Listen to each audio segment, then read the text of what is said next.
This is the first film in the world that comes with its own dedicated spreadsheet that you can download from Ludo's webpage.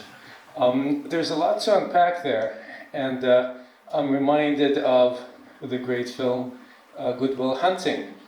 Anyone has seen it? With Matt Damon playing a genius janitor.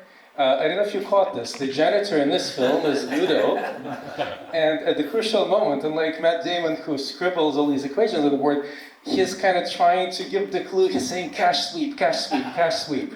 Right? It's a joke, but can you unpack for us a little bit the sort of the finance concept and you know why you wanted to make this film and. You were the inspiration. We had that chat. You created the first movie case study, and so I had that at the back of my mind. I was intrigued and thought this is the right way to reach out to younger generations, to get them engaged with an exercise, with a homework. This is a way to do it. And then after we had this conversation, and David did the first movie in the space. One of my MBA students had just finished cinema school in Colombia and was doing an MBA to get business acumen to go with a movie knowledge. And so then I said, you know what would be cool is to do what David has done, and this is how it started. And then Eric is one of these alumni I'm in touch with, and I like what he did. We have other alumni who did incredible things, but I thought this could work well as a movie.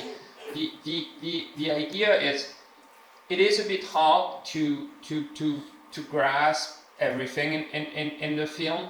The idea is to imagine that you want these students to go and do this exercise on Excel, right? The idea is that you have to do financial modeling, you have to think about, proper rent projections, what kind of financing structure would fly for such a deal, how to minimize the amount of money that New York City needs to put in the deal for the deal to still go through, and to pay people prevailing wages and all these things. If you just give that to students, like one big Excel spreadsheet, all the data and the like, they and anyone, I would guess, is a bit reluctant to get it.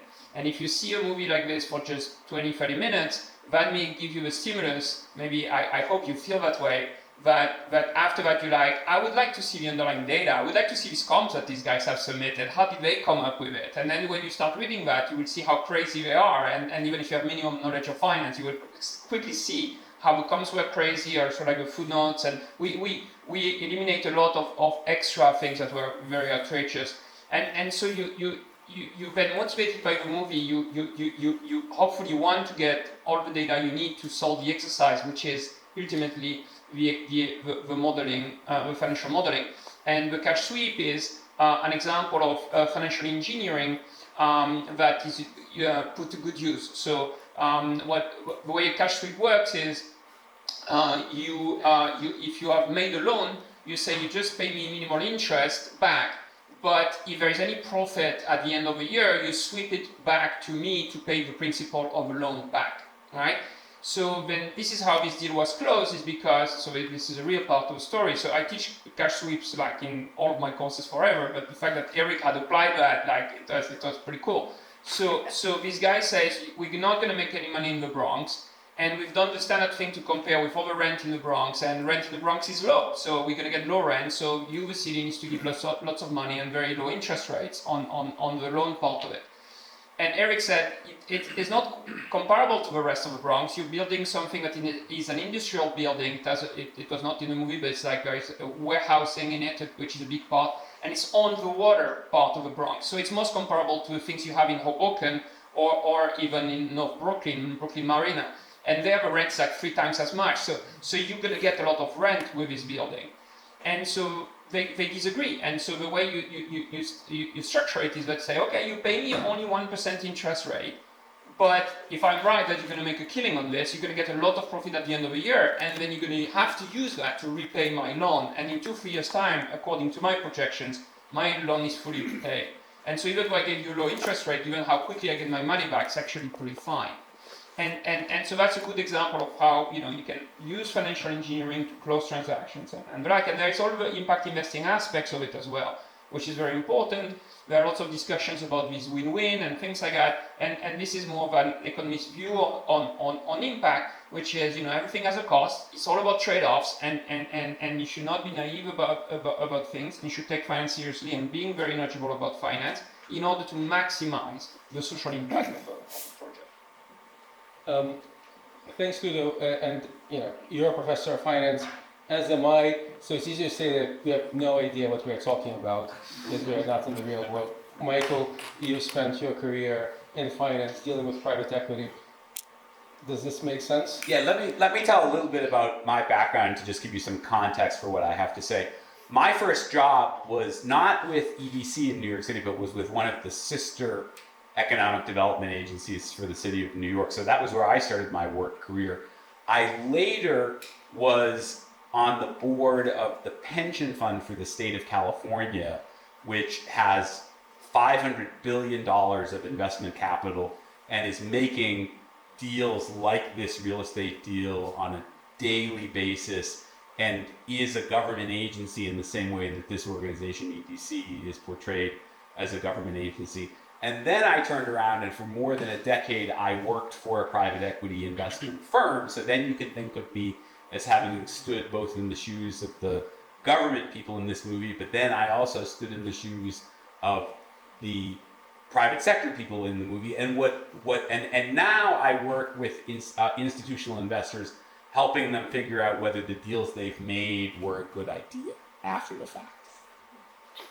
The thing that I think Ludovic captured in this movie so well, which is really the fundamental dynamic of the people who are asking for money, which again is what I did for over a decade, is that to do it well is to convince the government people on the other side that you live on their doorstep every day asking for money, yet you barely tolerate them, right?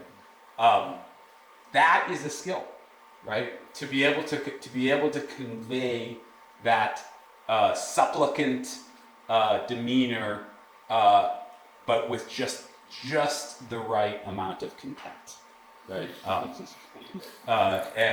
So that's my largest observation about the film and what the film captures at kind of a social level. I'll leave the spreadsheet portion of the drama. So